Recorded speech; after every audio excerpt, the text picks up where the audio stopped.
Strength or aesthetics? Why not both?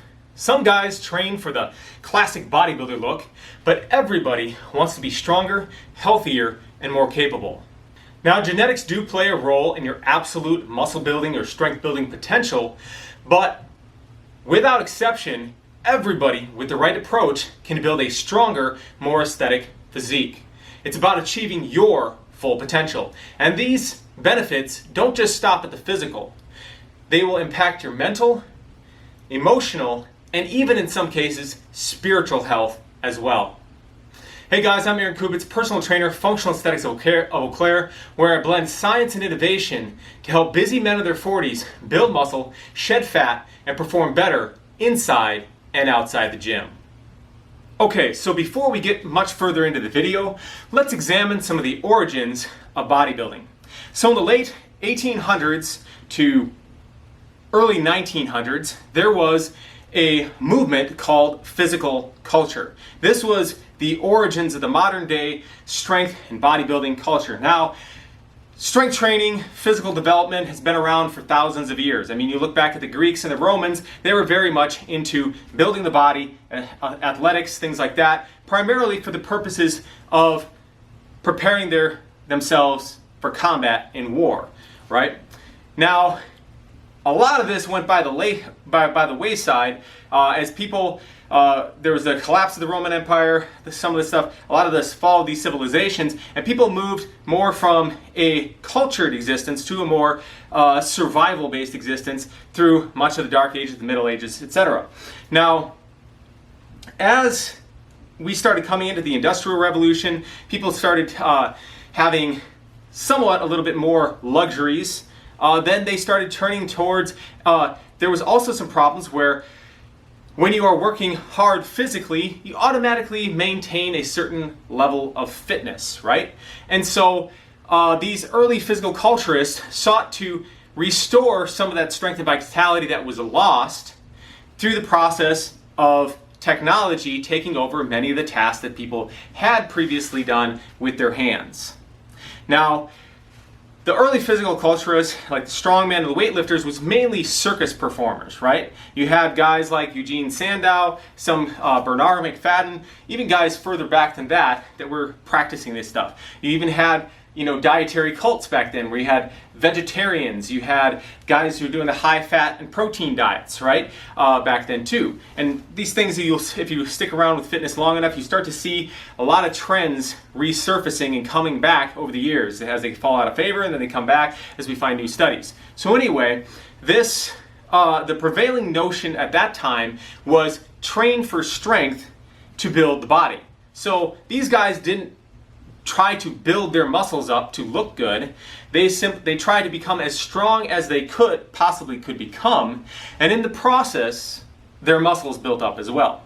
So for example, there was one guy who was 165 pounds, and he could bench press. If you're not familiar with what that is, it's like where you're standing like this, and you lean over to the side. These were very popular in the old strongman acts, right? You lean over to the side, and you press the weight up over your head like this. And at a weight of 165 pounds, he could press well over 200 pounds up and then stand back up like this, right? With one arm. So quite impressive. But these guys didn't train for aesthetics like the bodybuilders would later on. This is why oftentimes these guys will have massive, fairly well-built arms and things like that, but their chest wouldn't be that well developed because the bench press wasn't invented until I think the 1920s or something, if I recall correctly. But anyway, these strongmen weren't training for the aesthetics; they were training for absolute strength, right? And there was also an athletic component too. So now we're going to take a look at. There's a guy named Bob Hoffman, right? So Bob Hoffman was he started York barbells, right? So if you grew up in the 80s, anything like that, you might have seen plates with a stamp on it said York, right? So anyway, he was the guy who got that all kicked off. He was very heavily involved in weightlifting, especially Olympic weightlifting. And so many of these competitions, you do the Olympic weightlifting, and then they would have maybe a posing routine at the end of it, but the main show was The main thing was doing lifting. And if you did want to do just physique posing or whatever, there also had to be an athletic standpoint too. You had to have certain athletic metrics that you had to get. So these early bodybuilders were not just, you know, walking mannequins. They were also athletes, and very strong, very athletic as well, because that was the requirements of competing in these sports. Now, as I said at the beginning of the video, a lot of your potential to build muscle or build strength is determined by your genetic makeup, right? And especially with both of them, but let's look at strength, as we're talking about strength training, Olympic lifting, and stuff like that. So it's not just about how big you are, about how much muscle you have, although that does help, right? It will give you a better strength potential, but it's also about leverage points, right? So anthropometrics, like the ratio between, like, how long is your shin relative to your thigh? How long is your torso relative to your legs? How tall are you, right? All these different things can play a role in how much weight you were able to lift, regardless of the muscle mass, right? So it goes without saying that not everybody is built to be an elite level lifter. So while you had a few die-hard enthusiasts that were really fanatical about seeing how much weight they could lift, to the general public, a more lean, aesthetic, muscular body was more appealing. Furthermore, not everybody could excel at the highest levels in the Olympic weightlifting and the other weightlifting sort of movements that they did at this time, right? And so some of these guys started going down the pure physique route, right? And so competing in some underground physique shows, things like that. And this was the early startings of it. And so Bob Hoffman wasn't very thrilled about that, to say the least, because it was potentially taking away top talent. Yes, a lot of the guys who didn't have a lot of talent for the Olympic lifting would be going off here, but some of the guys who just liked pure muscle building were also leaving the ranks, and so he was very negative towards bodybuilding, and this is where some of these negative connotations would come from the bodybuilding, right? But the bodybuilding didn't really come into its own until later on in the 40s and the 50s. Before that, it was more under the umbrella of strength training.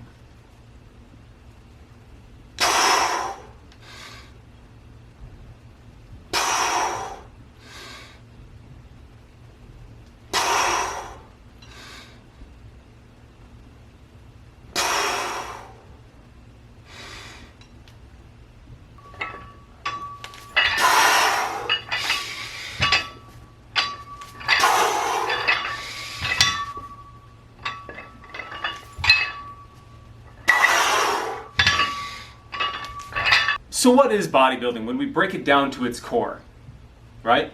Because a lot of public opinion, and maybe less so now because there's more information about fitness and health and stuff than there was in prior generations, but at the same time, mainstream competitive professional bodybuilding is full of drug use. I mean, you can't compete as a bodybuilder today without using copious amounts of drugs to do so, right? It still doesn't mean that you're going to win at the highest level, but just to be able to stand on the same stage, to be able to compete with these guys, you got to be taking all this stuff. And so there are still some negative connotations. There's also these ideas that, you know, what is like bodybuilding is all about vanity, ego-driven, things like that, right?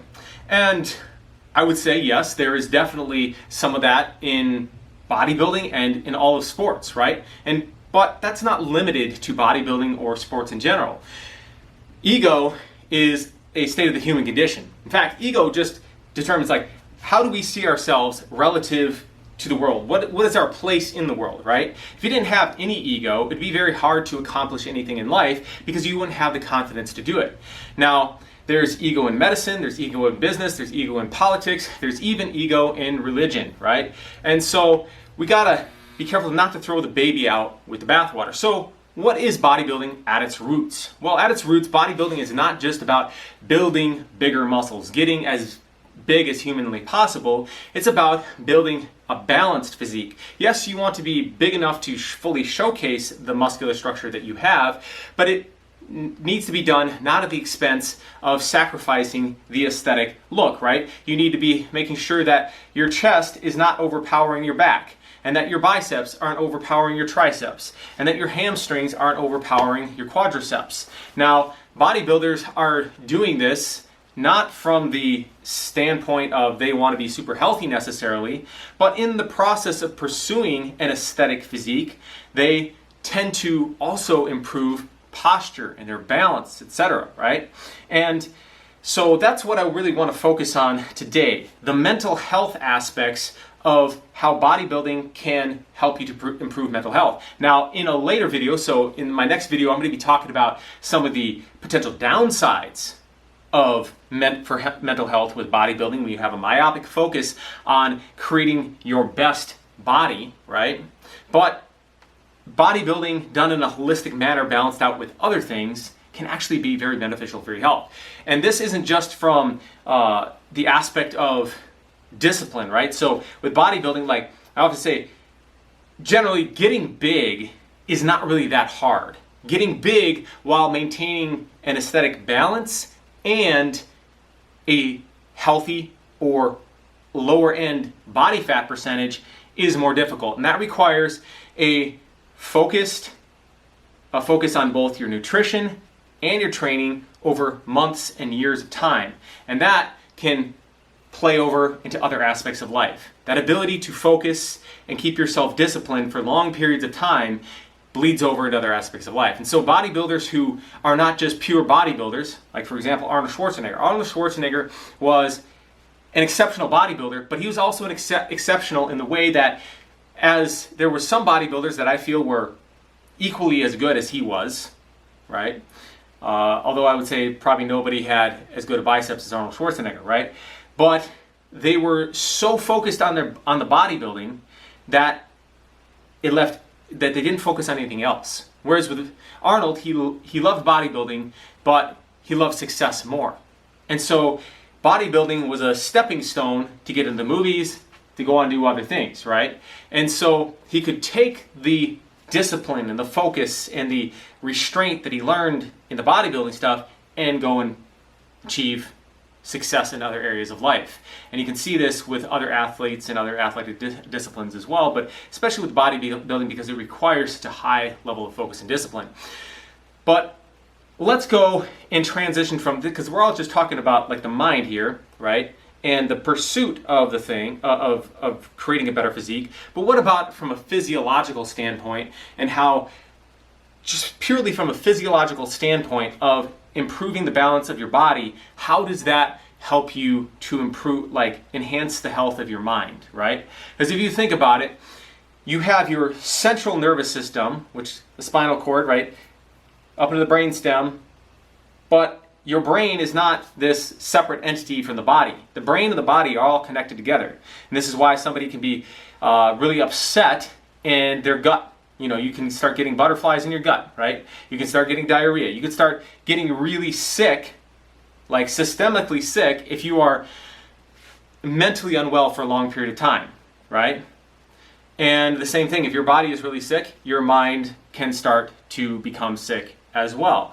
And so they are not two separate entities. They are very much connected, right? You have the central nervous system, and then it goes out into the peripheral nervous system, all the veins and all the nerves and stuff that go throughout the rest of your body. So by changing your posture, by changing the way your body you show up, it can not just from a confidence standpoint, because you could be like, well, I'm stronger, I am standing straighter and stuff like that, I feel better about myself, that confidence shows up there. No. We're not talking about just like how you feel about yourself making you more confident and thereby boosting your mental status. Literally, just the act of changing your posture can actually help to improve your mental health. So I wrote a few things down here, and I want to read them off for you from a couple of studies, and I'll drop the studies in the comments below this video on how improving your posture can improve your mental health.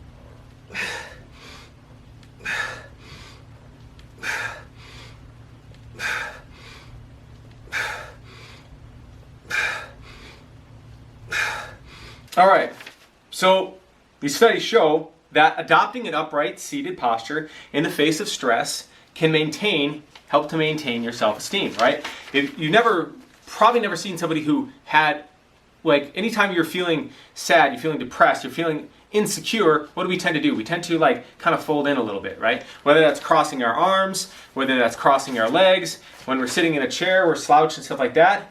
So that, it's the same thing, like you probably heard of box breathing, right? For managing your stress, right?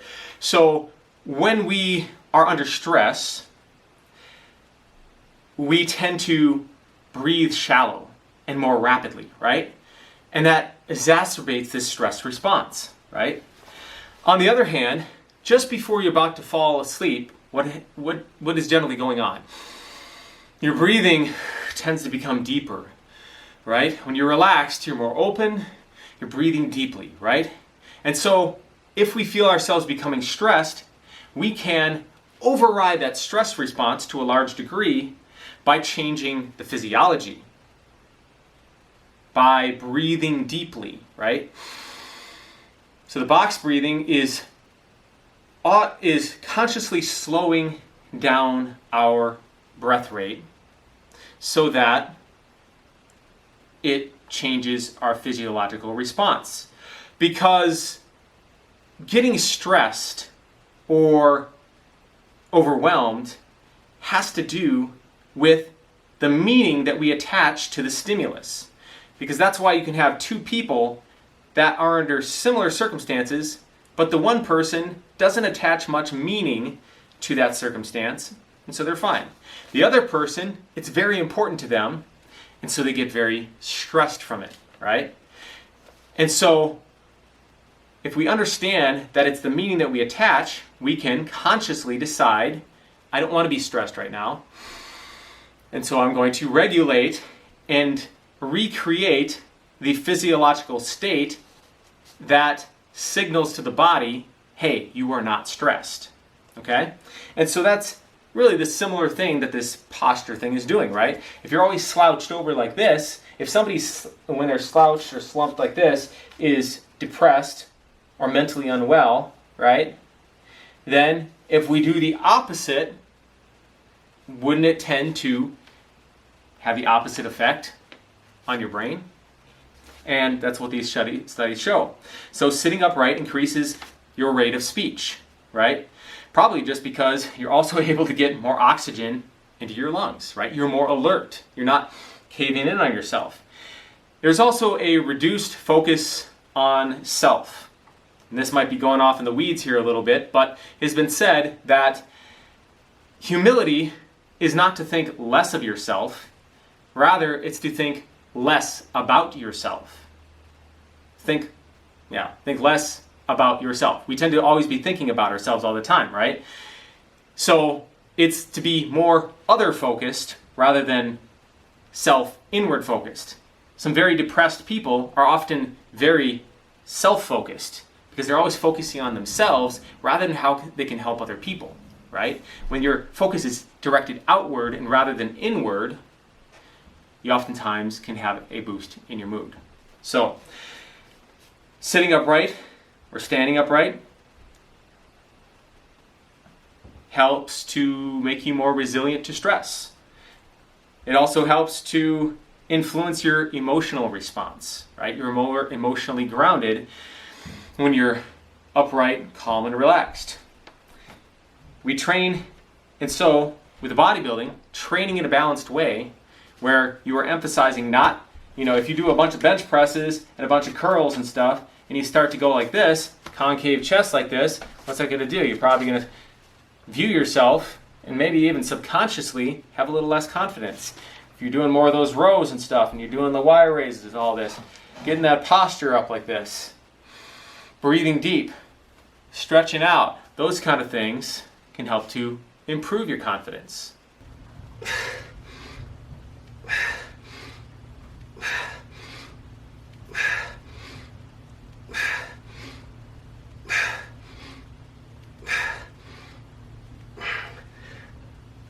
So, yoga, sleeping, meditation, relaxing music, different supplements, dietary practices are often the things that we automatically think about in terms of making ourselves more emotionally and mentally resilient in the face of the stresses of life, right? But what often gets overlooked is building a stronger internal state, improving that posture, being a stronger individual and a more balanced individual can often have even greater effects than some of these things. Now, those do have their place, right? Because bodybuilding, strength training, those are stresses on the body.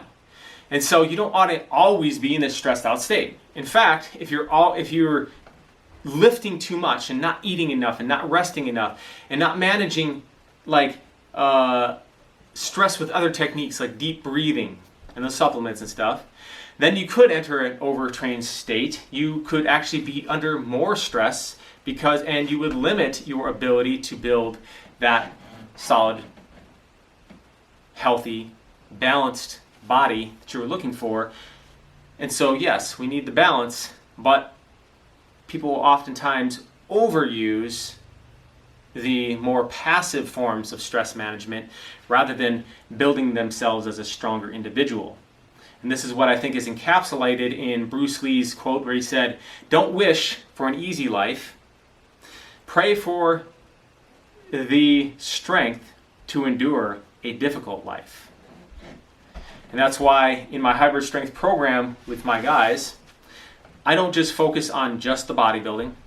I don't focus on just the mobility. We actually train you through 4 strength disciplines: muscular endurance, bodybuilding, powerlifting, and then speed, power, and agility training, combined with an overall approach to life mastery, right? We don't just want to just build our body. We also want to build the mind and also become better at managing time, managing our energy, how we interact with other people, our outlook on life. And so that's what we try to build into the program to make you a better individual overall, not just having a better body or being able to lift more weight in the gym. So next week, I'm going to be talking about some more of the health benefits of bodybuilding that people oftentimes don't see. But I'm also going to be talking about some of the potential negative mental health and physical health consequences of bodybuilding in that video. So that's all I've got for today, guys. If you'd like to see more content related to work program design for building muscle, increasing strength, athletic performance, how to diet for athletic performance or losing fat, how to work around injuries should you sustain them, and how to hopefully prevent getting those injuries in the gym, as well as certain philosophical and mindset hacks to help you show up better in life, as well as being able to follow through and be more consistent with your workouts in the gym, then consider subscribing to the channel by hitting the button in the lower right hand corner of the screen. And I'll see you all next time for more health and fitness information.